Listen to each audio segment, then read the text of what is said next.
A paz de Deus, meus amados amigos e irmãos, tudo bem? Você inscrito no canal?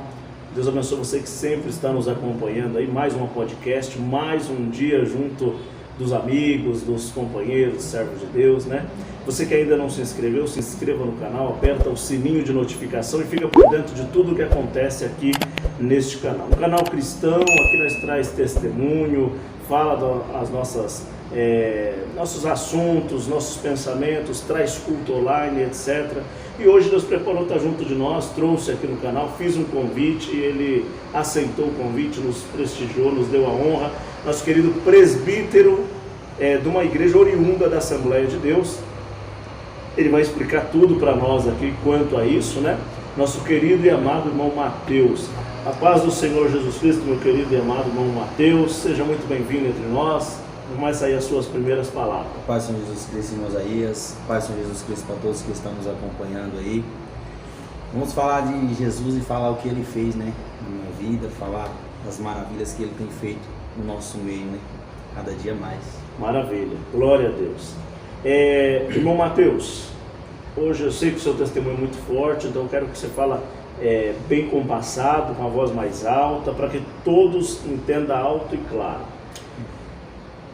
Você nasceu dos pais crentes, casa de pais crentes ou não? Não tive esse privilégio de nascer no berço cristão, mas meus pais conheceram a Jesus no período em que eu nasci.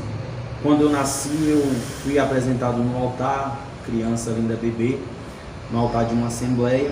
Meus pais tinham uma caminhada com Cristo, mas com o decorrer do tempo eles se separaram.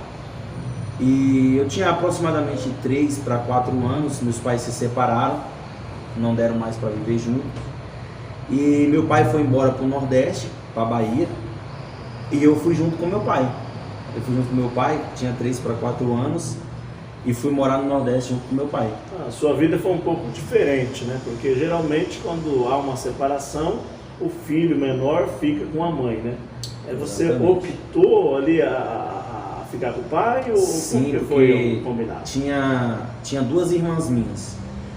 Quando meu pai conheceu minha mãe, já tinha uma irmã, que é a Michelle, e depois de mim nasceu a Andressa, minha outra irmã, que é irmã de pai e mãe originais.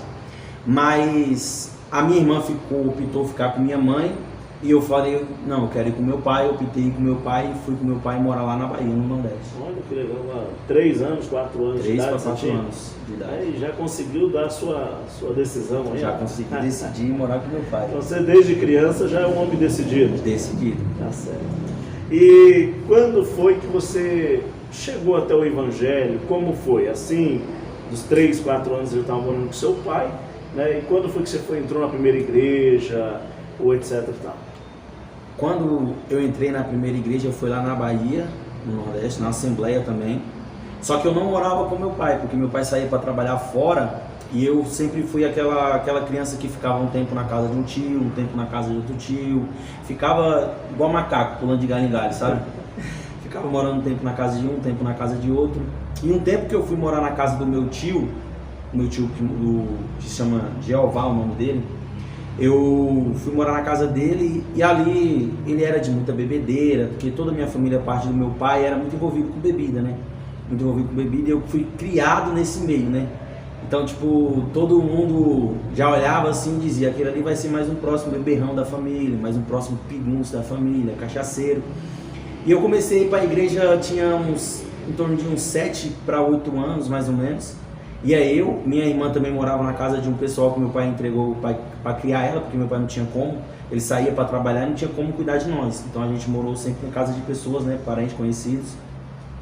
E minha irmã já era no berço evangélico aí, porque os que cuidavam da minha irmã era um homem chamado Zeca e Night, eles eram evangélicos. Então minha irmã, ali a infância dela nesse período foi num berço evangélico. Mas esse Zeca e essa esposa dele é da sua família, da sua parentela, não? Não, é conhecidos nossos. Só pegaram para cuidar. As criancinhas estão meio à deriva, meio aversivas, vamos cuidar deles, né? Vamos cuidar. Primeiro você foi para a casa do Jeová, né? Deus, Jeová, Deus. Mas esse daí era bebum, não era Deus, não. Ia levar você para um outro caminho. Um outro caminho. Aí eu comecei a ir para a igreja com eles, né? A gente, era 7 quilômetros de distância da igreja, a gente ia montado animal e ia cultuar a Deus, né? Ia cultuar a Deus, ouvir a palavra, orar, falar com o Senhor, louvar os louvorzinhos da harpa. E ali eu tive um primeiro encontro com Deus assim que até hoje marcou a minha vida, que foi quando eu tive a primeira oportunidade de ler a palavra de Deus na igreja. E a primeira passagem que eu li foi Apocalipse capítulo 9, onde fala um pedaço do tormento do homem ali, que o homem vai desejar morrer e a morte fugirá dele. E ali foi a primeira passagem que eu li na Bíblia. E eu lembro que voltando para casa, a gente montado em animais, e na nossa frente ia como se fosse uma poeira. Quando o carro passava assim, ficava aquela poeira, e ia essa mesma poeira na nossa frente assim, só que quando a gente parava, a poeira parava. Quando a gente começava a andar, a poeira começava a andar. E teve um momento que eu perdi uma sandália minha, e eu lembro que a gente voltou para buscar essa sandália, procurar, né? Era noite de lua cheia, claro. E quando eu olhei para cima de uma árvore, eu vi uma nuvem negra. Uma nuvem negra. E eu comecei a falar para o Zeca e para a Nath, que estava conosco ali, que levou nós para o culto. E eles também querendo ver, só que eles não conseguiam ver. Eles queriam ver a nuvem de poeira que estava na nossa frente, mas não via. Tentou ver também essa nuvem negra que estava em cima da árvore, mas não conseguiram ver. E eu vendo aquilo ali, meio que espantado, né? Ali eu vi que Deus estava na nossa frente cuidando, e se a gente retornasse para trás, o maligno estava lá tentando algo contra a nossa vida, né? Quantos anos você tinha, Marcelo? Tinha 7 para 8 anos. Nossa, com 7, 8 anos você já teve então assim, o dom da visão. Da visão. Ali você tem para si que era espiritual ou era literal? Você via literalmente ou era espiritualmente? Eu via literalmente, porque eu e a minha irmã conseguia ver. Mas eles não conseguiam? Eles não conseguiam. Mas era algo então sobrenatural? Sobrenatural.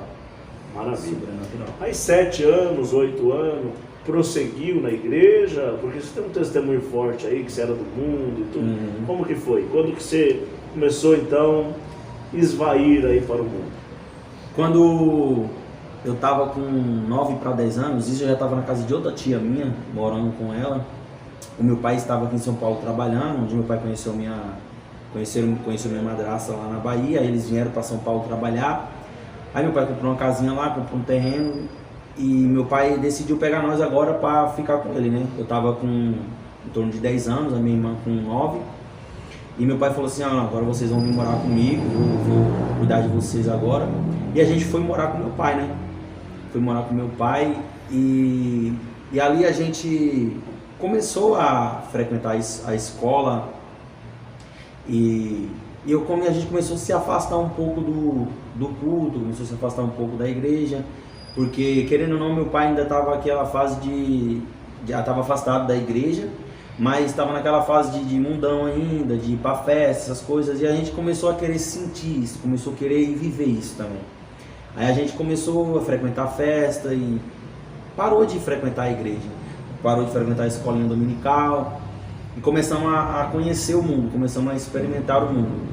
Quando eu estava de 13 para 14 anos, foi a primeira vez que eu embebedei.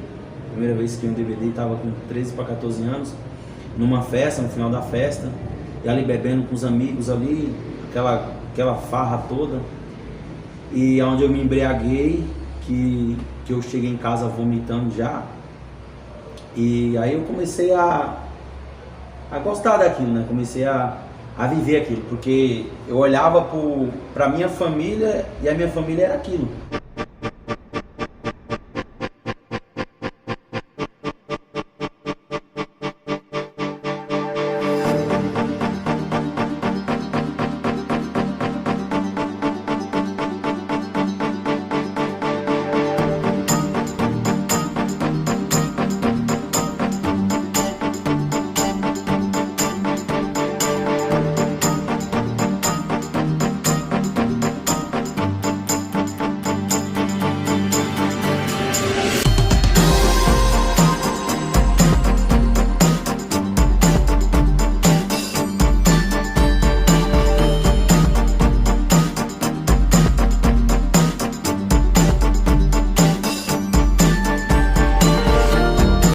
Era aquilo. Então eu via que não tinha para onde eu ir, que meu negócio também era viver o que minha família estava vivendo, o que meus tios viviam.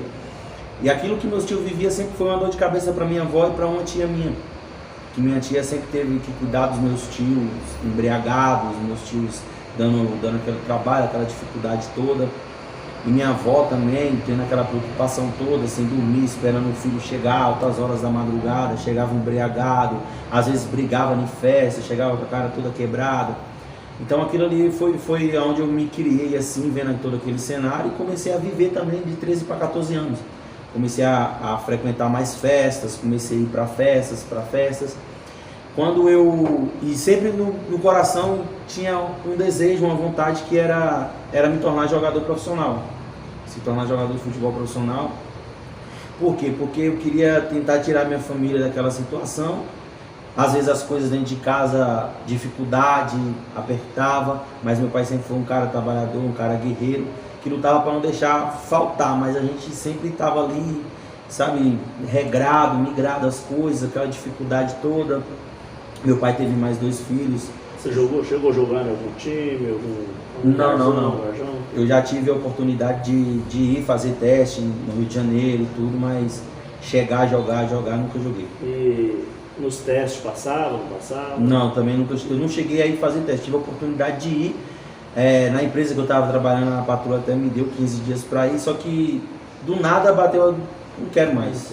Não quero mais. E jogava em qual posição ali? Eu comecei jogando de lateral, mas sempre gostei de jogar de atacante, né? Sempre gostei de jogar de atacante.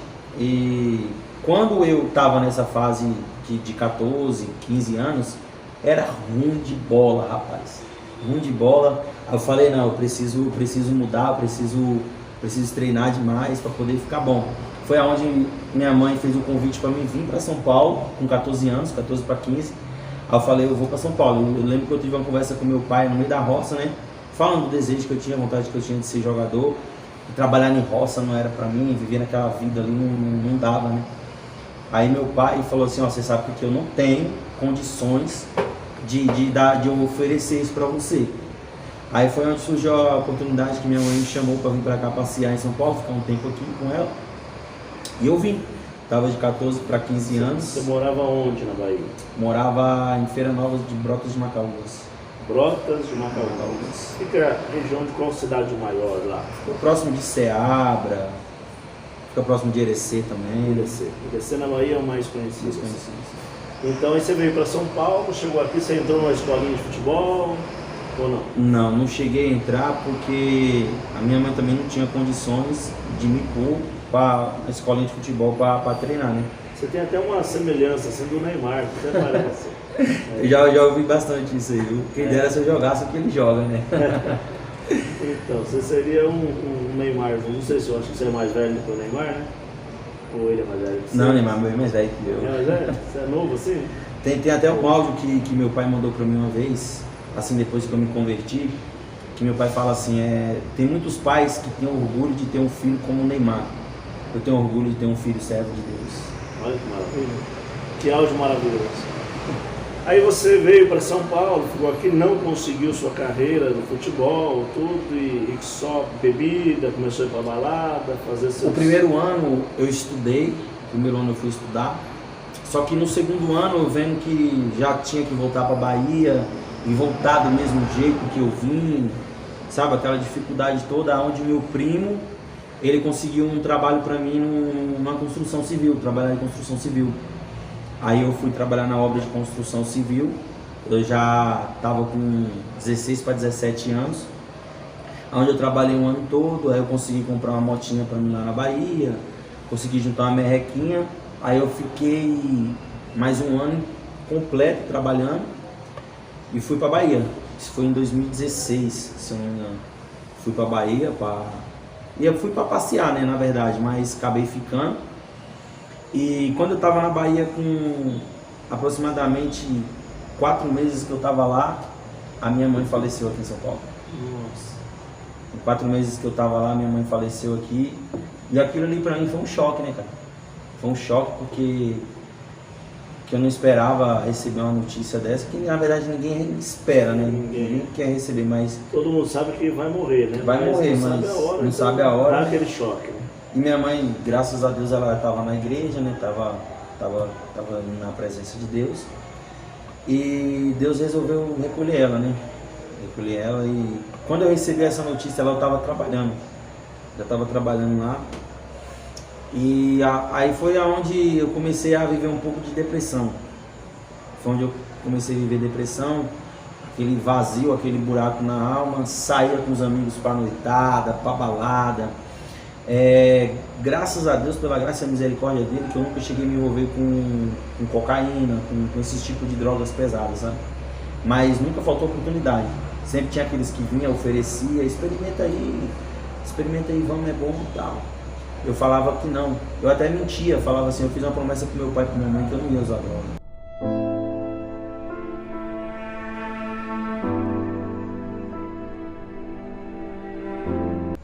Mas já estava usando a droga que era bebida, né? Já estava viciado na bebida. E eu vivendo aquela depressão, saía pra balada, pra noitada com os amigos, mas o vazio na alma ainda continuava, sabe?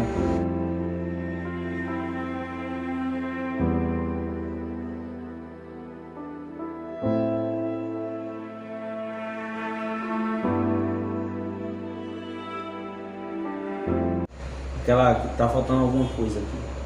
Você podia encher a cara, dar risada com os amigos ali, farrear a noite toda, mas quando chegava dentro de casa vinha aquela depressão, aquela solidão, tristeza, arrependimento. E sempre assim, né? E eu falei que nunca mais ia vir para São Paulo, né? Quando foi vivendo assim nessa vida 1 ano e meio mais tarde, depois do falecimento da minha mãe, eu vim para São Paulo novamente. Um amigo meu, Venilton, arrumou um trabalho para mim no restaurante japonês e eu fui trabalhar lá com ele, né? Onde a gente também foi para balada, foi para noitada e tal, mas sempre aquele vazio, sempre fazendo isso para tentar preencher um vazio. E sempre que fazia, o vazio ia crescendo.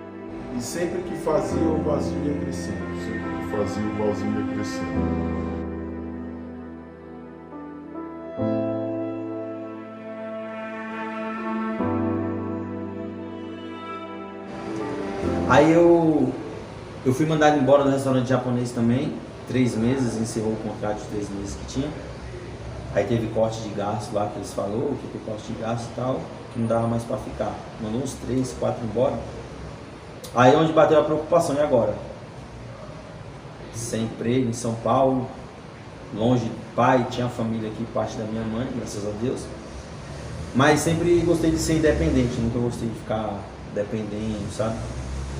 Aí meu cunhado, o Ricardo, arrumou um trabalho para mim na padaria, aonde nesse trabalho também eu comecei a sair do trabalho e ir para noitada. Ia pro trabalho, saía do trabalho, ia para noitada com os amigos de novo, de prostituição, de noitada, de bebedeira, de farra, mas quando chegava dentro de casa, só Deus. Eu lembro que dentro de casa era onde o inimigo mais me atormentava, que hoje a gente, pela graça e misericórdia de Deus, a gente vê que era ele que oprimia a gente. Dentro de casa, que era a casa onde minha mãe chegou a morar, né? Dentro de casa batia a saudade da minha mãe, saudade do meu pai que estava na Bahia, e aquela depressão ia crescendo, aquele vazio na alma, e sempre aí eu ouvia a voz do inimigo mandando se matar, se suicida, se suicida, se suicida. Tira, se você se suicidar, você vai tirar esse vazio que está dentro de você. Sempre ouvindo essas vozes, sabe?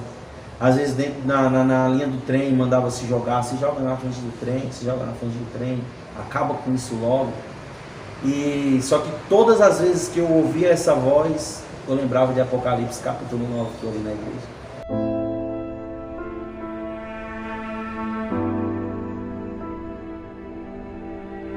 Eu lembrava daquela visão que eu tive quando eu estava voltando para casa daquele culto com o Zé e a Naide, minha irmã. Eu falava assim, não, Deus tem algo melhor para mim. Sempre falava, Deus tem algo melhor para mim. Não é isso que Deus quer que eu viva, cara. E eu começando ali, só que quando chegava a hora de ir para a balada, você esquecia aquela dor, você esquecia aquela depressão, você esquecia aquilo ali, ia para a balada. Mas quando você voltava no outro dia, voltava tudo à tona de novo, mais forte ainda. Quando passando um tempo, vivendo já em São Paulo, aqui em Nova, pela segunda vez, 2 anos de novo nessa vida. Em casa, eu saí de férias do trabalho, onde eu comecei a bater a laje, na minha casa e tal, e junto com a minha família ali, chamava meu cunhado, minhas irmãs, e todo mundo naquela bebedeira, e só farra a semana toda. Quando foi um dia, eu estava em casa, que ali eu vi que foi um espírito maligno mesmo que me possuiu. Eu tenho as marcas aqui no braço até hoje, do soco que eu dei um soco que eu atravessei uma janela com 2 vidros, cortei o braço todo. Eu só tenho flashes da minha irmã fazendo as cicatrizando, sabe, fazendo os curativos no meu braço. Eu me lembro de eu também deitado em cima dos cacos de vidro e falando tudo aquilo que eu estava vivendo, toda aquela dor, sabe, em cima dos cacos de vidro cortando minha cabeça. E sabe como tipo o espírito maligno tinha me possuído e estava fazendo aquilo, escravizando daquele jeito. Até que o meu primo Biratã, ele me levou para a casa dele, onde eu fiquei também morando com eles um bom tempo, onde eu glorifico muito a Deus pela vida deles. Foi através da vida dele que Deus me levou para a igreja.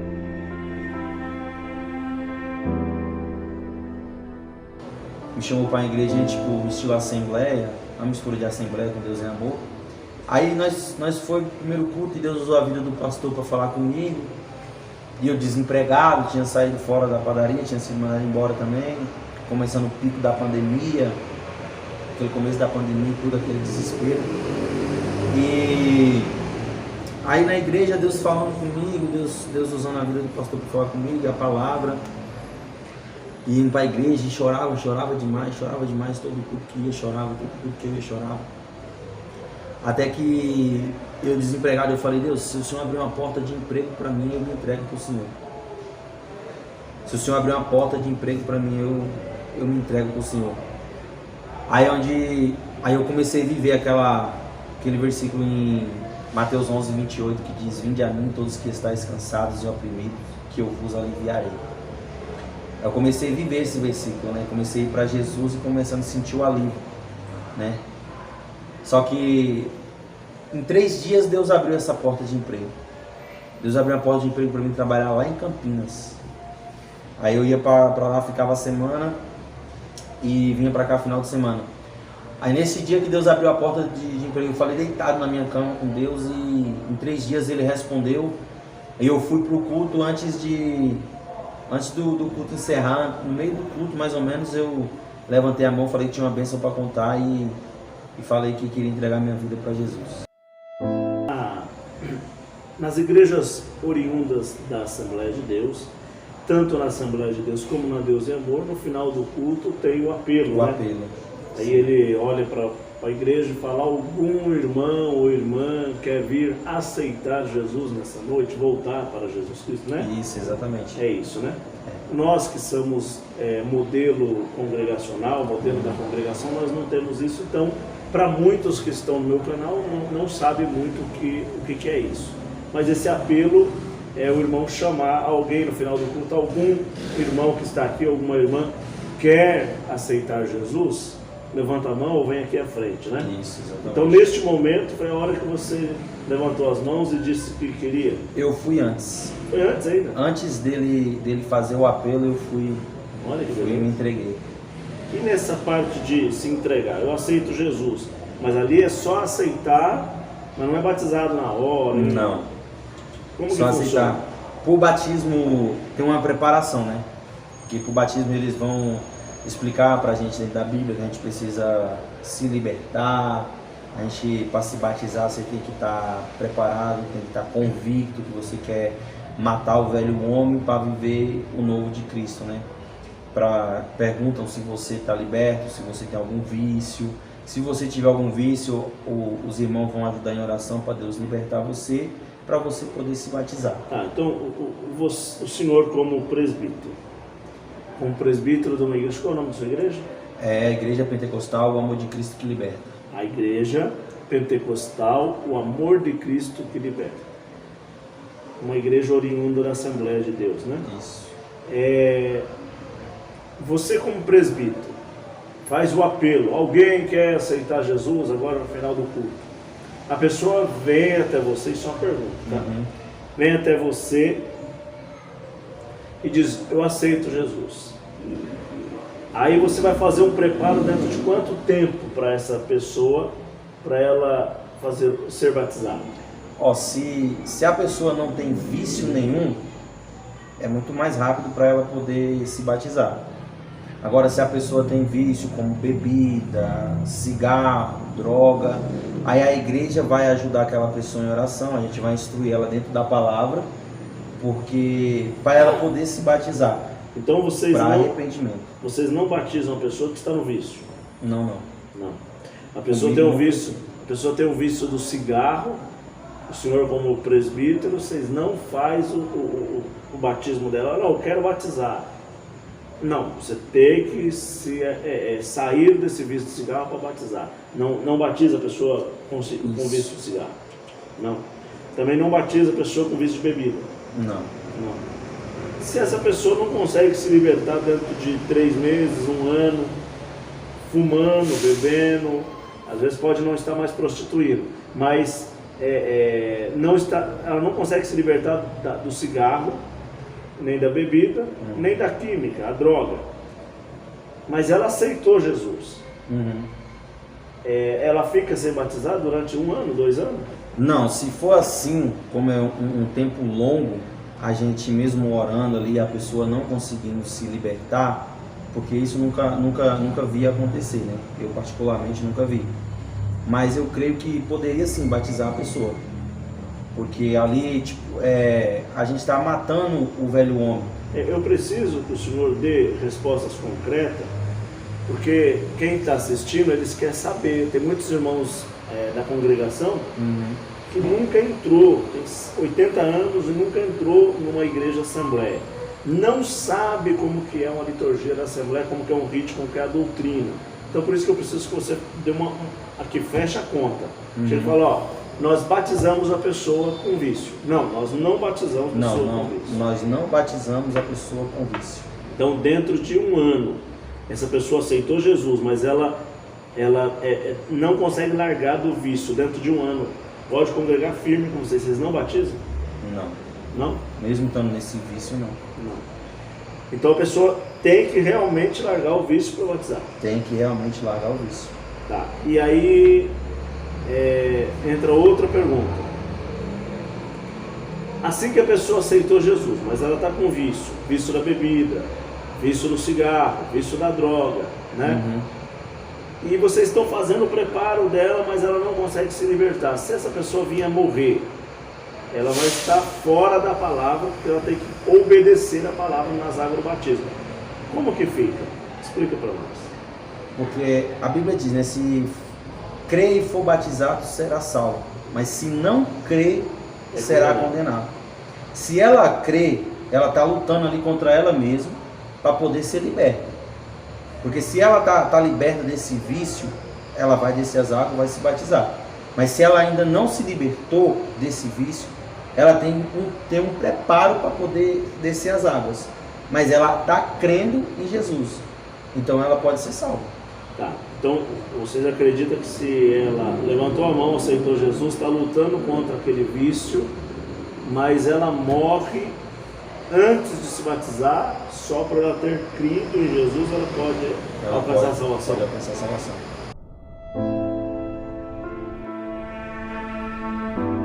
Isso daí é o pensamento da igreja oriunda da Assembleia de Deus. Então, nosso irmão é representante como presbítero, está falando como que funciona.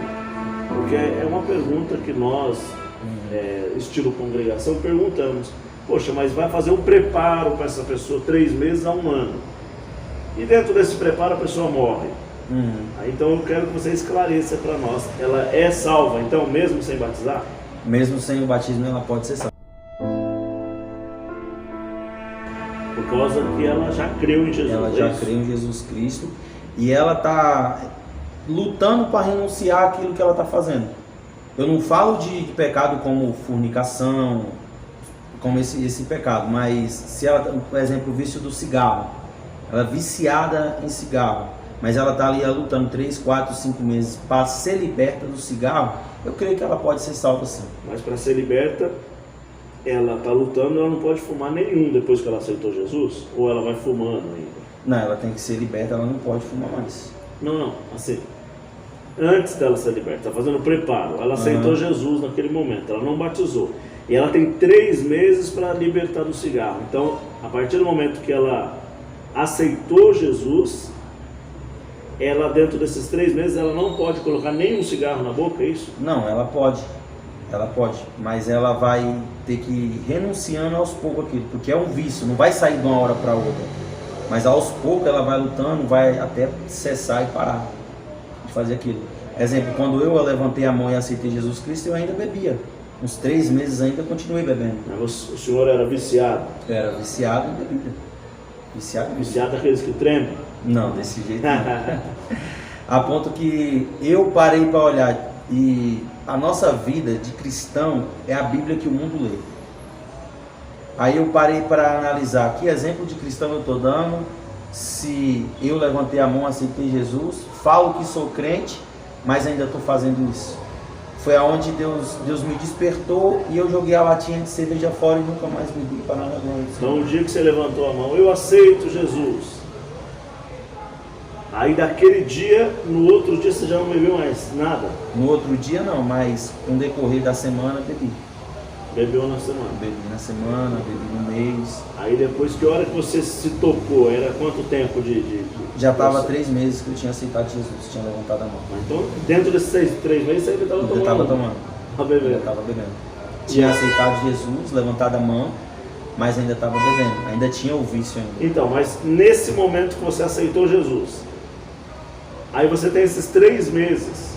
Dentro desses 3 meses você ainda bebeu, ainda deu uma saidinha. Se Jesus recolhesse você naquele momento, ou a morte viesse naquele momento, você era salvo? Eu creio que sim.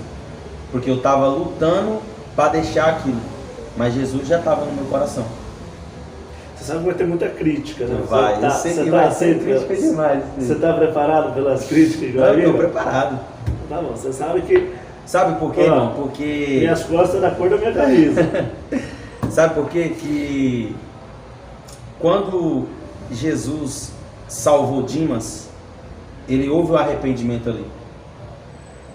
E eu penso assim, que se Dimas ele tivesse a oportunidade de descer da cruz ali, ele ainda ia pecar, ele ainda falhar, ainda ia errar, mas ele iria não praticar da mesma maneira que praticava antes de ter aquele encontro com Jesus. Eu, depois que eu tive o encontro com Jesus, eu não praticava mais, não bebia mais da mesma maneira que bebia antes, mas eu ainda tomava uma cervejinha ali. Então, antes de aceitar Jesus, você bebia na garrafa, agora bebia você na bebe garrafa, só no copo. Só no copo. Porque assim, irmão, presbítero, vamos entender um pouco. Nós, congregacionais, traz essa mensagem da cruz, de Dimas e Gênesis, né, para o mundo espiritual. Então nós falamos o quê? Jesus é a graça, de Jesus gerou a graça, certo? É o favor imerecido. Então, quando aquele soldado romano furou o Senhor, saiu o quê? Água com sangue. Nós transferimos para o mundo um campo espiritual e falamos que aquela água que saiu, porque não é normal sair água de um homem, isso, assim, né? Ali foi a bolsa que rompeu, certo? E nasceu a graça dentro da humanidade. E essa graça nos favoreceu pelo sacrifício de Cristo, né? Então, alguém pode dizer, mas Gênesis e Dimas estavam ali naquele momento crucificado, e Dimas morreu sem batizar. Nós transferimos para a parte espiritual dizendo que sim, aquele momento foi o batismo, que nasceu da água, né, e do Espírito de Jesus, a graça favoreceu Dimas. Então é isso que é a mentalidade de vocês, que faz o preparo para as almas, para fazer o batismo, é essa fusão que vocês colocam, é esse senso que vocês dizem para aquelas almas que estão no preparo e acabam morrendo antes ou não? que assim, quando vai ter o preparo, a pessoa que está preparando ali, como a pessoa que me preparou, ela falava para mim: quando você descer as águas, você já não pode mais voltar a praticar as coisas que você praticava antes. Porque quando você descer as águas, você está matando o seu velho eu para você viver para Cristo. Então, quando a gente vai se preparar, ali a gente vai passar por um tempo de análise. Eu fui 3 a 4 aulas, mais ou menos 5 se eu não me engano, dentro da palavra, falando acerca do batismo, instruindo ali dentro do batismo, que o batismo era para arrependimento. Se eu estou arrependido da vida que eu vivia, eu quero viver a nova vida em Cristo, certo? Só que esse vício, como o do cigarro, como o da bebida, é um vício que a pessoa não vai largar de uma hora para outra, a não ser que seja o próprio Deus mesmo realmente retirando aquele vício dela, porque senão Deus vai permitir que ela lute contra aquilo. Ela vai ter uma experiência dela lutar contra aquilo, ela ter o desejo de fazer aquilo, e ela tem que lutar contra ela mesma para ela não poder fazer. Porque aqui eu estou matando o velho eu para me dar força para o novo. Porque eu não posso mais voltar a praticar as coisas velhas. Porque as coisas velhas se passaram e eis que tudo se fez novo. Quantos anos você tinha quando você batizou? Quantos anos eu tinha? Eu tinha 22 anos. Quando você aceitou Jesus, você tinha quantos anos? Eu tinha 21. Então depois de 1 ano ou meio ano? Foi meio, negócio de meio ano. Dentro de meio ano você aceitou Jesus e se batizou. Se sentiu preparado. Se senti preparado. Depois que você batizou, você voltou a cometer essas infrações bíblicas, espiritual, de beber ou de fumar? Não.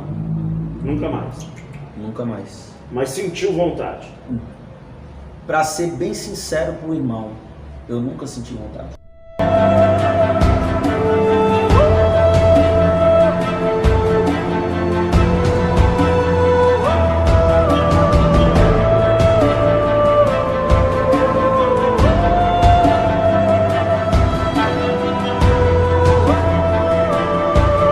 E assim que você começou a congregar, logo eu vi que você é casado, Deus preparou já a esposa, né? E você foi casado antes ou depois? Como que é? Eu me casei depois. Ou depois? Só que na igreja. Isso, só voltando aqui um pouco antes de eu me batizar, eu já vinha numa preparação de jejum, oração e palavra. Porque eu fui liberto através da Bíblia. Explica para nós o que é jejum, oração e palavra, porque as pessoas que estão nos ouvindo, tem muitos que nem evangélico nem crente é. Jejum é quando você se abstém de alimento e se nutre somente do espiritual. Quando você faz jejum, que nem quando Jesus falou para os discípulos, os fariseus ali questionaram, os discípulos de João questionou Jesus por que os discípulos não jejuavam, né? Os discípulos de João jejuavam, por que seus discípulos não jejuam? Porque o noivo estava ali com eles. Então o jejum é você dizer para Cristo que você está com saudade dele. Então quando a gente jejuma, a gente fortalece o nosso espírito. O jejum não é só você ficar sem comer. O jejum não, o jejum ele é espiritual. É para você fortalecer o seu espírito, para você ficar mais forte. E isso que foi me libertando, que eu sem saber direito o que era, começando ali, engatinhando no evangelho, como estou até hoje, engatinhando, mas eu começava a ficar de manhã até meio-dia, o dia inteiro, trabalhando, mas sem comer nada, mas só meditando na palavra, só pensando na palavra, só pensando no que Jesus fez na cruz por mim. Então aquilo foi me libertando. E quando eu chegava do serviço em casa à noite, eu lia 10, 12 capítulos da Bíblia. Então é isso que foi me libertando cada dia mais. Então quando eu cheguei para o batismo, eu já estava convicto, preparado e estava sem praticar o que eu praticava em outro tempo. 1 minuto. Você agora que está ouvindo, eu quero que o nosso querido irmão, presbítero Mateus, deixe um recado nessa parte. Você que não consegue largar do seu vício, você que não consegue largar do cigarro, da bebida, da prostituição, da mentira. dê um recado para eles nessa parte, sobre como que eles têm que fazer para ter esse preparo, para sair esse espírito que rodeia essas pessoas. Olha, irmão, a ferramenta para você utilizar para ser liberto está aqui. É a palavra de Deus. Se você jejuar, orar e ler a palavra de Deus, você vai ser liberto. Quando você começa a jejuar, você entra no mundo espiritual. E quando você junta o jejum e a oração, ora para Deus falando o que você quer ser liberto. Apresenta o teu pecado para Deus. Mesmo ele já sabe, mas Deus já sabe do meu pecado, mas ele quer ouvir da sua boca. Fala para ele: Senhor, preciso ser liberto disso. Começa a jejuar, começa a orar e meditar na palavra em cima disso. Que foi assim que Deus me libertou. Deus me libertou através de eu jejuar, orar e ler a Bíblia. Foi assim que Deus me libertou do vício da cachaça, do vício da prostituição. Foi assim que Deus fez a transformação na minha vida. Através de jejum, oração e Bíblia. Foi assim que Deus fez. Deus abençoe. Agora, nós que viemos da congregação, somos oriundos da congregação, pregamos assim: vem do jeito que estás, vem do jeito que estás. Deus está te chamando hoje. Está biblicamente também, né? Entrega o teu caminho ao Senhor, né? Confia nele, ele tudo fará. Biblicamente, venha do jeito que estás, e etc. O que vocês que são da Assembleia de Deus, né? Assim, oriundas da Assembleia, o que vocês acham desses nossos estilos de pregação? Que nós não fazemos preparo, nós só pregamos e a pessoa vem do jeito que ela está. Ela vem imunda, ela vem com vício, ela vem com prostituição, ela vem com pecado, ela vem com tudo. Batizou, nasce uma nova criatura, e ali ela e Deus vai ser o tratado. O que vocês acham quanto a isso? Responde pela Assembleia. Irmão, eu concordo, venha como estás. Só que tem aquela coisa: venha como está, mas não permaneça como está. Tem que ter a transformação e a mudança através do Evangelho. Porque João Batista, ele pregava nas margens do Jordão ali. E a mensagem do João Batista era o quê? Mensagem de arrependimento. Se arrependa. Se arrependa. E ele batizava as pessoas ali para o arrependimento. Se a pessoa veio: estou arrependida de tudo que fiz, quero me batizar agora. A piscina está ali, nós iríamos batizar agora. Porque a pessoa está arrependida, ela não quer mais viver aquelas práticas. Ela: estou liberto desses vícios, eu não quero mais viver essas porcarias, essas imundícias que eu vivia. Quero me batizar agora e quero ser uma nova criatura. Aí sim a gente iria batizar, acontecer esse batismo. Mas aí o senhor vai quebrar um protocolo da Assembleia de Deus. Porque a Assembleia de Deus, ela não batiza na hora, ela espera um período de tempo, ou batiza na hora. O senhor acabou de falar para nós que não batiza na hora. Tem que ter o preparo. Mas se a pessoa quer, eu quero batizar agora. Tem que ter o preparo. Se a pessoa está liberta desses vícios, que nem você está falando, dentro da liturgia da CCB, certo? A pessoa vai lá. A nossa liturgia CCB, né? E a liturgia sua da Assembleia. Isso aqui é meio... Não, mas eu estou falando dentro da liturgia da nova CCB. Ah, tá. Que nem vocês fazem assim: a pessoa veio, se arrependeu ali. Na hora vocês vão e batizam, né? Não, se arrependeu aqui, você vem, venha, se batiza. Então, na Assembleia isso não acontece nunca. Na Assembleia não, na Assembleia a gente vai preparar, tem um preparo, você está se arrependendo, a gente vai instruir dentro da palavra, você vai passar por essas 4, 5 aulas aqui de batismo, que é uma preparação para a pessoa. Aí vai ser questionada para a pessoa qual o vício que você tem, o que você deseja ser liberto, qual a área da sua vida que você vê que você precisa de uma libertação ali. Aí vai ter essas 5 aulas de preparação para a pessoa poder se batizar. Aí a gente leva, como eu fui batizado em Mariporã, a gente leva lá e batiza a pessoa. Tá. Agora, pode ser real e sincero, tá? Nós estamos contando o testemunho da sua vida, também entramos no meio que um debate de religiosidade, de religião, não um debate bíblico, porque o que você prega, eu prego, o que eu prego, você prega, nós estamos juntos, né? Agora nós estamos falando de dogmas de igreja, congregacional e assembleiana, congregação e assembleia, né?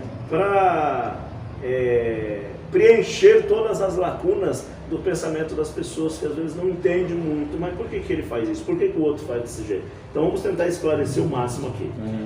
Você, presbítero Mateus, você concorda do jeito que nós faz? Vem do jeito que está e batiza ele e vai embora? Não. Sim ou não? Não concordo. E nós da congregação também não concordamos em fazer o preparo. Entendeu? Por que não concordamos? Porque aí vem essa questão do preparo de 3 meses. E dentro desses 3 meses essa pessoa morre. Você já nos explicou que ele pode ser salvo, né? Pode ser salvo por causa que creu. Mas ele não entrou no mandamento da palavra. Você acha que nós, presbíteros, pastores, anciões, não vamos ser cobrados porque ele quis se batizar e nós que negamos ele batizar e falamos para ele fazer o preparo? Você não acha? Sim, mas só que tem uma questão também, irmão. E se eu batizo essa pessoa, a pessoa cheia de vício, ela está se batizando ali agora, mas daqui a pouco ela vai voltar a fazer a mesma coisa que ela fazia antes. Ela só teve aquele batismo emocional, vou me batizar por emoção. Eu estou sentindo aqui agora só emocional, porque a Bíblia diz que nosso coração é enganador. Então eu estou me batizando aqui só por emoção, porque o irmão chamou, eu vou lá, vou me batizar, mas amanhã eu estou voltando a praticar a mesma coisa. Ou seja, eu me batizei, mas cadê o arrependimento? Cadê eu deixar as coisas que eu praticava antes e viver novamente uma nova vida com Cristo, andar aqui certo com Cristo? Então é por isso que a gente faz esse preparo desse período. Nunca aconteceu na história da Assembleia de pessoas que preparou 3 meses a 1 ano, batizou, estava firme e depois voltou para o mundo novamente. Não adiantou, não aconteceu a mesma coisa? Acontece muito e tem muitas pessoas assim que se batizam, a partir de 1 ano, de 2 anos, ela volta a fazer aquela velha coisa. Só que tem um porém. Quando ela foi para se batizar, ela teve um preparo.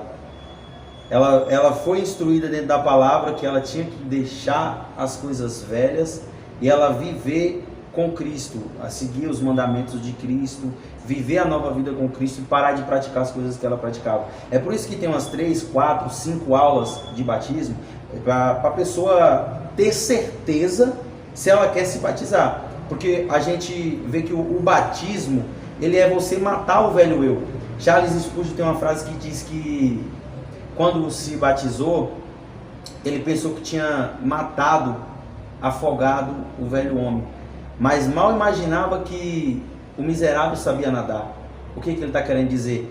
Que não é porque eu estou me batizando agora, que eu estou arrependido de tudo que eu pratiquei até aquele momento, que o velho eu não vai tentar surgir depois. Aí é onde entra a vida do cristão, comunhão com Cristo, jejum, oração e palavra. Porque é aí que ele vai manter morto o velho eu. Porque quando a gente para de viver na palavra, o velho eu vai florescer e vai te jogar onde você estava lá atrás, de onde Cristo te tirou. A nossa igreja, ela prepara assim as pessoas.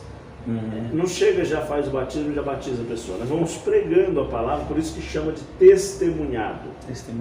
Né? A comunidade cristã no Brasil já é uma igreja que aceita as pessoas que já são batizadas. O senhor é batizado na Assembleia de Deus. Né? Quando o senhor vem para cá, para a comunidade cristã no Brasil, nós não precisamos rebatizar você. Nós aceitamos o seu batismo. Mas a congregação cristã no Brasil, não sei hoje, não vou julgar porque senão as pessoas vão jogar contra mim.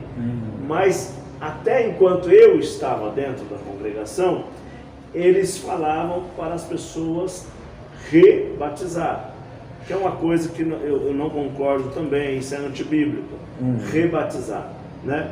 Então você no caso é um testemunhado para a congregação cristã no Brasil, mesmo sendo presbítero de uma assembleia. E batizado. Você é testemunhado. Sendo você testemunhado, você vai estar ouvindo a palavra, vai estar ouvindo os cultos, vai estar... Então, neste momento que você está congregando, ouvindo a palavra, fazendo visita, está 1 mês, 2 meses, 3 meses, 1 ano, tem gente que fica 40 anos testemunhado. E aí, quando tem o batismo, ele sente. Nós não somos daquela parte assim, você preparou, vem batizar. Não. Nós sentamos ali e ficamos aguardando. E o coração dispara, as lágrimas solta, você pede sinal. Na congregação acontece isso, de pedir sinal, você quis dar risada, né? Mas na congregação acontece isso, pede sinal. Não, se Deus está me chamando, vai falar o meu nome agora. Se Deus está me chamando de verdade para me batizar, vai cantar o hino de criança, vai cantar o hino Rosa de Saron na mente, você pede. Daqui a pouco o irmão fala, olha, você que está chamando o hino aí, vamos cantar o hino 433. Oh Deus bendito, sou pequenino, que não tem nada a ver com o batismo, né? É um hino de criança. Ah, você que está pedindo o sinal, Deus está me mostrando aqui que você está pedindo o sinal, o Rosa de Saron. Oh, Rosa de Saron, oh, Igreja de Jesus. Ah, Deus está me chamando, levante, vai batizar. Nós servimos dessa forma, né? Você, como presbítero, concorda com isso? Discorda disso? Pode falar, claro. Você fala do testemunhado, né? O testemunhado. Eu discordo. Porque da mesma maneira que você perguntou do preparo, se a pessoa, Deus recolhe a pessoa nesse período de preparo. Eu como testemunhado, se eu fosse agora, por exemplo, ainda tivesse essa doutrina, essa liturgia lá... Não, lá deve ter. Aqui na comunidade que não tem. Glória a Deus por isso. Se eu chegasse e fosse ficar lá esse tempo todo, para poder ouvir a palavra, ficar 4, 5 meses, 1 ano, 10 anos, e Deus me recolhesse. Não, mas pode ser um dia. Também eu estou falando assim, 40 anos, mas pode ser num dia. Pode Primeiro ser um dia dia que você foi no batismo, batizar. Você não tem esse preparo todo. Você é um testemunhado, né? Que você está ali ouvindo a palavra, sentindo a presença de Deus, etc e tal, e você vai batizar. Mas aí você pode vir com vício, você pode vir prostituindo, você pode vir com toda bagagem. Toda bagagem. E nós da congregação cremos que você batizou ali, o velho homem cai, sua bagagem tudo fica ali, você levanta uma nova criatura e aí você não começa mais a fazer mais nada disso, né?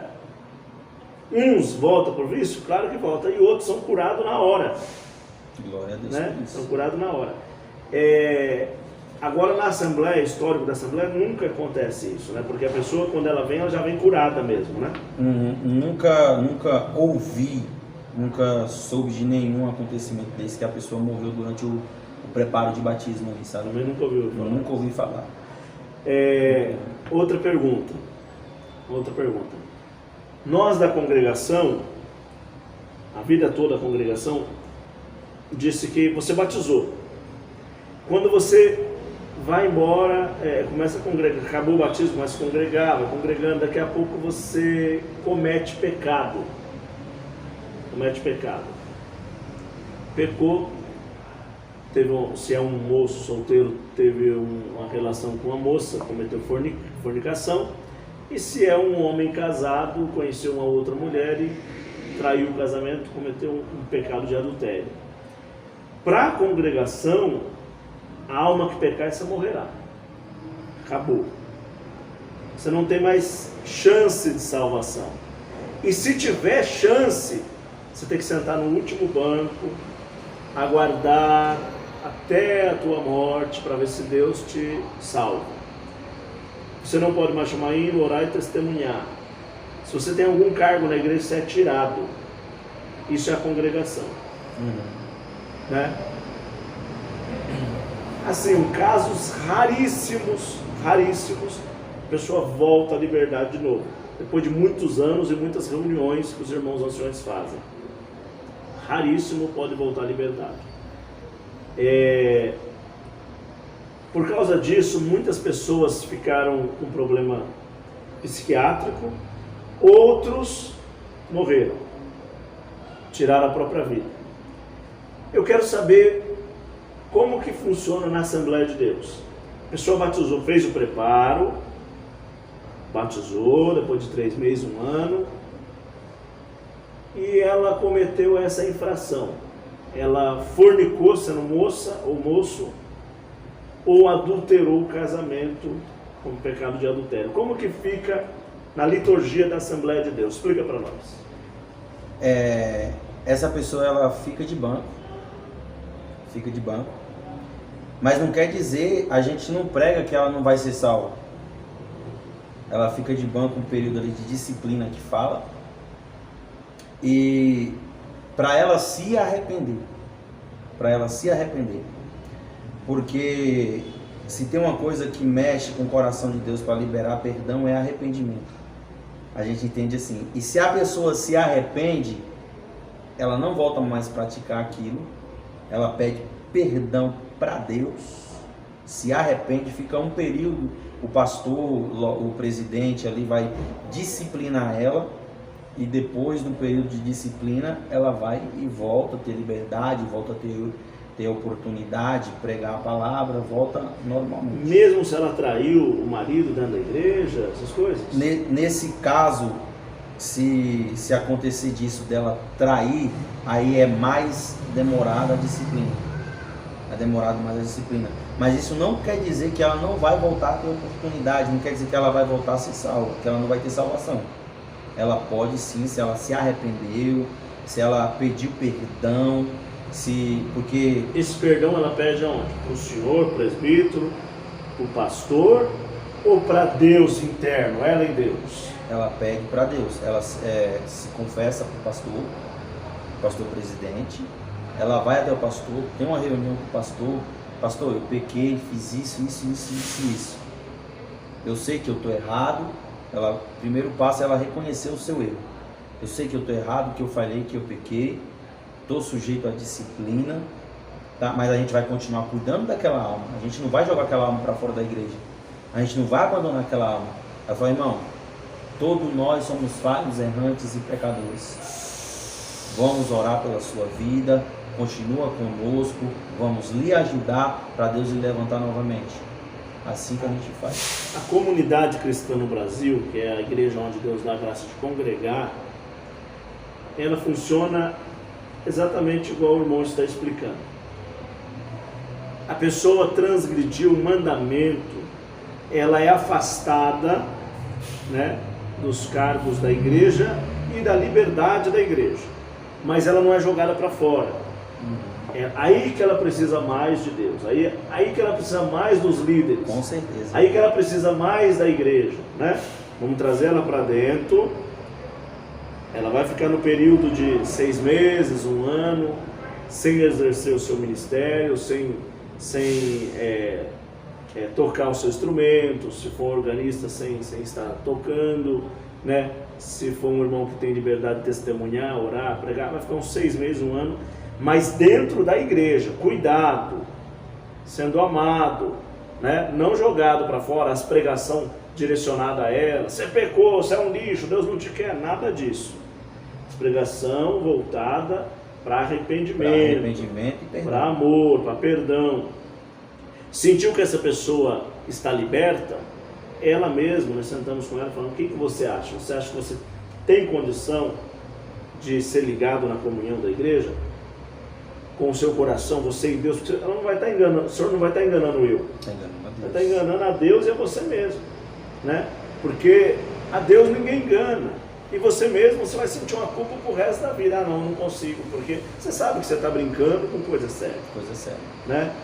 Então, nós não temos isso porque a palavra diz que, a epístola de João diz assim, todo homem é pecador e o homem que disser que não tem pecado é mentiroso.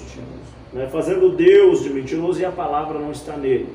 Outro ponto diz assim, filhinhos, não pequeis, mas se pecar, tem o Senhor Jesus que é o teu advogado. O advogado é para advogar, para cuidar da causa.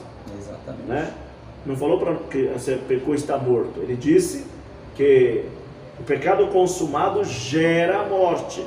Mas a carta de Tiago, capítulo 5, diz que estava no caminho da verdade, desviou do caminho da verdade, agora trouxe novamente para o caminho da verdade, encobre multidão de pecado, né? Você viu que de pecado em pecado vai gerar a morte? O pecado consumado gera a morte, então a multidão de pecado que gera a morte é tirado, e livrará esta alma da morte. Qual morte? É do pecado. Né? O salário do pecado é a morte. Então eu trouxe o nosso querido presbítero aqui para nós conciliar, né, compartilhar informações, para os irmãos saberem como que funciona as igrejas oriundas da Assembleia de Deus e como funciona as igrejas congregacionais da congregação, as oriundas da congregação, as dissidências. sei que ele vai compartilhar para muitos assembleianos que também têm desejo de conhecer o ritmo da congregação, né? Como nós somos oriundos da congregação, mas temos embasado nas doutrinas bíblicas que ocasiona com o quê? Com o amor de Deus nas igrejas evangélicas, da forma que eles trabalham. Eu vi vocês servindo sopa para os andarilhos mendigos, e isso a comunidade cristã no Brasil faz. Parabéns! Glória a Deus! Isso é maravilhoso, né? Cuidar dos mais necessitados e dos menos favorecidos. Exatamente. Porque hoje em dia, irmão, é uma discussão, um debate sobre placa de igreja e CNPJ. Quando na verdade a igreja, todas as igrejas que falam e pregam o amor de Cristo e vivem o amor de Cristo, ela só tem um nome, que é Jesus. Que é Jesus. Não adianta eu dizer que a minha igreja, por causa de tal doutrina, as doutrinas bíblicas vai ter um debate que não vai acabar nunca. Não vai acabar nunca. Aí tal igreja faz tal doutrina, tal igreja faz tal doutrina, mas o importante é viver o que Cristo falava. Nós falando aqui de perdão, e Deus fez me recordar de João 8, se eu não me engano, quando o próprio Jesus perdoa aquela mulher apanhada no ato de adultério. Ela foi pega no ato de adultério. E o que os fariseus queriam fazer? Queria matar e apedrejar. A religiosidade só vem para matar. Só vem para matar. A religião separa você dos seus familiares. Se você é de uma igreja, os seus familiares são de outra, eles nunca vão te visitar. Vocês nunca vão congregar junto. Nunca vão comer uma pizza junto, né? Vai comer sim, durante o dia, mas à noite cada um para sua casa. Cada um para sua casa. Quando na verdade todos deveriam fazer o quê? Se reunir, falar do amor de Cristo, imaginar, ler a palavra, falar como que vai ser lá no céu, lutar. O irmão que está fraco, vamos orar pela vida do irmão, para Deus levantar, para Deus fortalecer. Que coisa linda você foi pregar lá na nossa igreja lá, uma palavra poderosa, abençoada por Deus, e você vê que isso é ter comunhão uns com os outros. E isso é recíproco. Vocês vieram aqui e pregaram também. Ficou 2-1 para vocês. Você pregou mas você vai lá mais vezes. Você pregou uma e o irmão, o pastor Rodrigo, pregou outra, né? E eu fui lá uma vez só. E os irmãos estiveram aqui na nossa igreja, trouxe muita alegria, servimos a Deus juntos. Aquela placa da frente não nos separa, o CNPJ não nos separa. Exatamente. Nós estamos ligados no amor de Cristo. É o amor de Cristo que liberta. Exatamente. É o amor de Cristo. É o nome da igreja dele, por isso que nós demos risada. Então, que maravilha. Que alegria em fazer parte disso. Eu era preso, eu era fanático. Eu era um fariseu, eu era Saulo todinho, formado por Gamaliel. Eu era formado pela cúpula do Braz. Se eu fosse congregar com você, atendendo a obra na congregação cristã no Brasil, igual eu atendia, eu estava sentado, exterminado e mal pago. Eu tinha que levantar lá na frente, pedir perdão para os irmãos para eu poder participar da Santa Ceia, para ter comunhão com a igreja. Se eles não podiam me deixar de banco. Mas atender culto e pregar nunca mais. Meu Deus. Porque eu fui congregar com você. Agora na comunidade cristã no Brasil nós somos livres. Nós podemos congregar onde Deus prepara. Quando eu ia visitar um familiar, esse familiar era de uma Assembleia de Deus, e ele me convidasse para ir congregar, eu estando na casa dele, tomando café com ele, almoçando com ele, dormindo na casa dele, no dia do culto, ele ia para a Assembleia, para a igreja dele, eu tinha que ir para a minha igreja da congregação. Eu não podia congregar com ele, porque se eu fosse congregar com ele, eu perderia a liberdade. Isso é um absurdo. Isso é um absurdo. O próprio Jesus falou para a gente ter de comunhão uns com os outros. Mas essa mentalidade de um ter comunhão com o outro é só da própria igreja. Só da própria igreja. Ter comunhão, eu e você na mesma igreja. Você mudou de igreja. Eu tive amigos que falou para mim, eu não sou mais seu amigo. Não sou mais seu amigo. Acabou a amizade. Acabou a amizade. Então quer dizer que você não tem mais salvação. Perdi a salvação. Perdi a graça. Perdi a graça. Ai, Jesus. E para você ter a graça, você tem que batizar aqui. Ao pensamento deles, para você que é presbítero, que prega, faz Você faz batismo também? Não, só pastor? Não, só pastor. Só pastor. Presbítero que prega, evangeliza, faz o trabalho, o pastor que faz batismo, para eles ter a graça, tem que entrar dentro da instituição.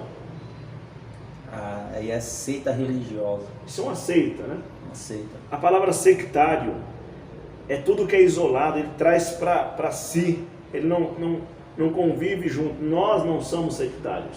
Eu aprendi a vida toda que você é um sectário, um seitário. A vida toda eu sabia que você era um sectário, porque você não fazia parte da minha igreja.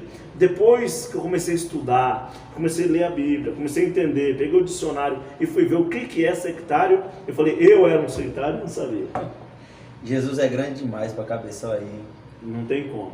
Não tem como, porque Jesus não é particular, não é patrimônio privado. Não. Jesus é público. Se agora um judeu ortodoxo confessar que Jesus é o Filho de Deus, Jesus é dele também. Com certeza. Se agora um árabe, muçulmano, xiita, levantar as mãos e falar, eu creio que Jesus é o Filho de Deus, Jesus é dele também. É dele também. Então não tem como a gente, né? O hinduísmo, se alguém agora do hinduísmo, da religião hindu, eu confesso que Jesus é o Filho de Deus. Jesus é dele. Jesus é um patrimônio público. Todos os que vêm a mim, de maneira alguma, lançarei fora. Isso é Bíblia. Presta a Bíblia. Quando eu conheci isso daqui, mas irmão Jair, o que você pregava? Eu pregava a Bíblia, mas eu não pregava Cristo. Eu pregava a Bíblia da minha religião, a Bíblia do meu Jesus da minha igreja, do meu Deus da minha igreja. Agora eu estou pregando um Jesus, o verdadeiro, que morreu na cruz, que ele olhou para Dimas e para Geres, e os dois ali tinham oportunidade. Um foi religioso, até na hora da morte ainda era judeu ortodoxo, dizendo, faz um sinal, faz alguma coisa que eu prova aí, salva você, depois salva nós, que nós vamos crer. E o outro já não era mais religioso, o outro já entrou no cristocêntrico. Senhor, eu não peço que o Senhor te salve eu aqui dessa cruz e desse... Não, lembra-te de mim quando estiver no teu reino. Hoje mesmo estará comigo no paraíso. Olha que coisa linda. Você vê, né?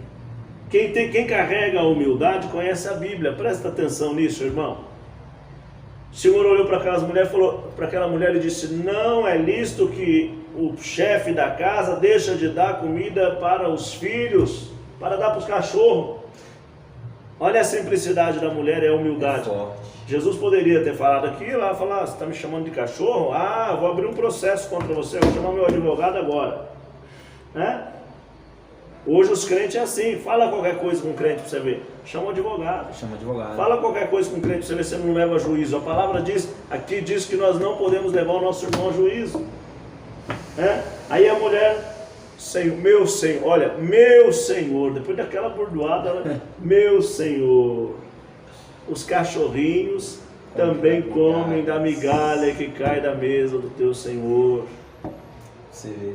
Isso é palavra. E aquilo ali quebrou o coração de Jesus, né? Claro. Você acabou de falar que é o arrependimento, é a humildade que mexe com o coração de Deus? Exatamente. É a humildade. Por que nós vamos jogar um pecador fora? Sendo que a humildade dele está cabendo lá no céu e ele está, Senhor, me perdoa que eu sou um pobre, nu e pecador. E Cristo poderia ter desistido de Pedro, claro. Poderia ter desistido de todos os seus discípulos, porque voltaram. Ali até Pedro foi o que falou, Senhor, eu iria até a morte contigo. Eu vou contigo até o final. Até o final. Primeiro pontapé com o diabo deu, saiu correndo. Saiu correndo e negando, falando que não conhecia, que nunca andou com ele. Agora, a Assembleia de Deus pode também, pastor, usar barba? Pode, sim. Cabelo grande? Pode. Cabelo grande também? Pode. Um cabelo meio exótico, pode? Assim, não, porque não fazem isso. Os pastores, eles sempre buscam mais o cabelo, como é que se diz? Social. Sempre mais social, a barba mais baixinha. Mas esse uso e costume, se alguém chegar com cabelão, eles recebem ou não? Recebendo sim, com certeza. Mas até para pregar ou não? Prega. Tem um pezinho a mais. Pode pregar sim. Se pregar Cristo lá, você é bem-vindo.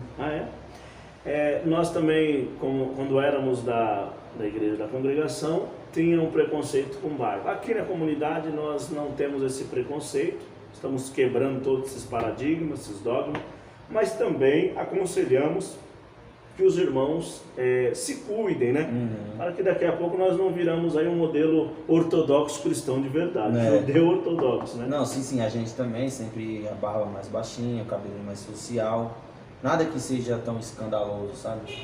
A gente busca mais assim. E alguma coisa que difere a congregação e a assembleia, que você vê, o seu ponto de vista? A questão da oportunidade. Como que é? Que nem as mulheres, elas não têm oportunidade para pregar na congregação, né? As mulheres não sobem no púlpito para pregar. E na congregação, quando elas podem falar, somente na hora da oração e do testemunho. Mas só testemunhar, não pregar. Aqui na comunidade nós abrimos sim uma oportunidade para as irmãs pegar a Bíblia na hora do testemunho e falar um verso. Eu não sei se você viu também. Aqui tem. Nós damos essa oportunidade para que as irmãs se sintam livres. Às vezes tem um dom de falar alguma coisa, pode falar alguma coisa. Mas é bem raro, porque geralmente nós seguimos um padrão da congregação. Não tem pastora, nós não deixamos as irmãs subir ao altar, pregar, cantar lá em cima, não. Lá em cima é só os irmãos mesmo. É o ritmo da igreja. Não é feminismo isso, não é machismo, nada disso, né? Nós não somos machistas. É uma liturgia já agregada há um tempo, né? E quando você veio aqui na comunidade cristã no Brasil e recebeu a oportunidade para pregar e etc., o que você sentiu? Como que você se sente, assim, pregando numa igreja oriunda da congregação? Você já se viu pregando alguma vez, Senhor?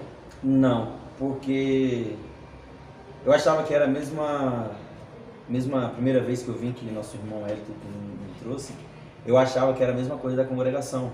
Então não teria oportunidade, a não ser o irmão Hélio, que já fazia parte, né? Mas quando você me chamou lá para ter a oportunidade de contar o testemunho ali, me chamou para orar lá em cima do altar, com as pernas tremendo, mas eu fui. Mas Deus dá graça, pela graça e a misericórdia dele, eu vim pregar a palavra do Senhor. E eu acho muito lindo isso, porque para não ter esse negócio dessa divisão, essa barreira de divisão, porque igreja que só prega quem é de lá, só prega quem é membro de lá.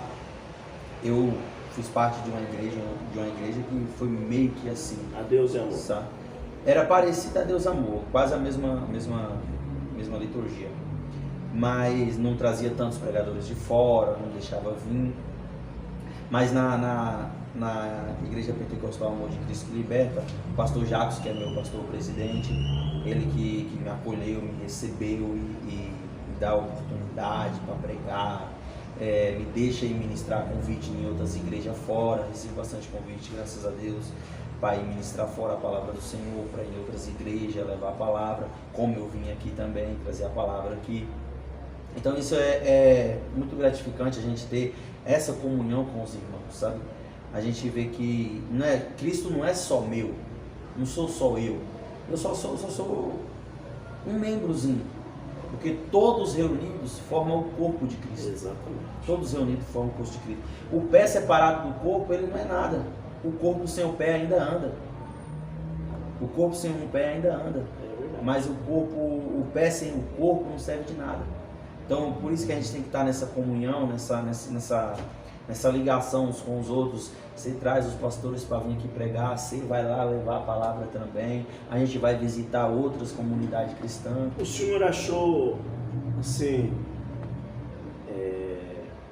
agradável isso, essa diferença entre a comunidade cristã no Brasil e a congregação cristã no Brasil? O que você fala dessa diferença? Você vê com bons olhos, vê que nós poderíamos voltar a ser congregação? Como que é? Eu vejo Cristo na comunidade cristã no Brasil. Eu vejo Cristo na comunidade cristã no Brasil. Porque vocês vivem o evangelho que pregam. E isso que é lindo. Porque, diferentemente da congregação, que é uma crítica, mas uma crítica construtiva, deveriam deixar de lado os dogmas religiosos e fazer o que vocês estão fazendo. Porque o que vocês estão fazendo, vocês estão quebrando uma barreira. Vocês estão derrubando a muralha de Jericó. Maravilha. Vocês estão derrubando a muralha de Jericó e fazendo a vontade de Jesus, que é ide, pregar o meu evangelho a toda criatura. Glória a Deus. Estou contente com tudo que fomos falando. Passou de 1 hora já. Conversando, né? Pode deixar suas últimas palavras, agradecimento aí também, para nós finalizar. Eu quero agradecer a Deus por esta oportunidade de estar aqui, né, contando um pouco do testemunho, falando um pouco de Jesus Cristo. Glorificar a Deus pela vida do nosso irmão Isaías. Deus continue lhe abençoando, que o seu ministério venha cada dia mais salvar almas para a glória do Senhor. Glorificar a Deus por este privilégio de estar aqui, participando desse podcast, neste canal abençoado, que é levar a palavra de Deus até você. Independente se você pecou, se você falhou, se você errou, a graça de Deus não te lança fora, mas sim ela tem poder para te perdoar, para te salvar, para te libertar e te fazer uma nova criatura.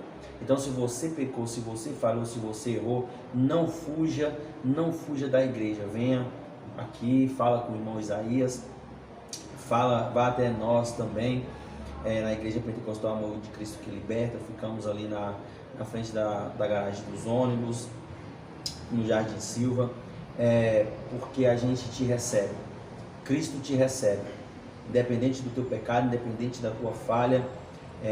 O amor de Cristo, ele te liberta, ele te perdoa e te faz uma nova criatura para a honra e a glória do nome dele. Glória a Deus. Vamos dar uma aqui. Outra. Olha, as pessoas achavam que o ancião e o presbítero, o ancião e o pastor, nunca poderia se unir, né? Mas nós, anciões e os pastores, somos um só. Pregamos a vinda de Jesus e a volta de Jesus. Ele veio, foi embora, deixou o Espírito Santo Consolador e agora vai voltar para buscar a igreja. A igreja com ele vai subir, a igreja comigo vai subir, e com você também. E com você também. Vamos unir em Cristo, que seremos mais fortes. Nele somos mais que vencedores. Glória a Deus. Deus abençoe os irmãos. Muito obrigado por ter participado. A paz de Deus. Fica na paz, irmãos. Amém.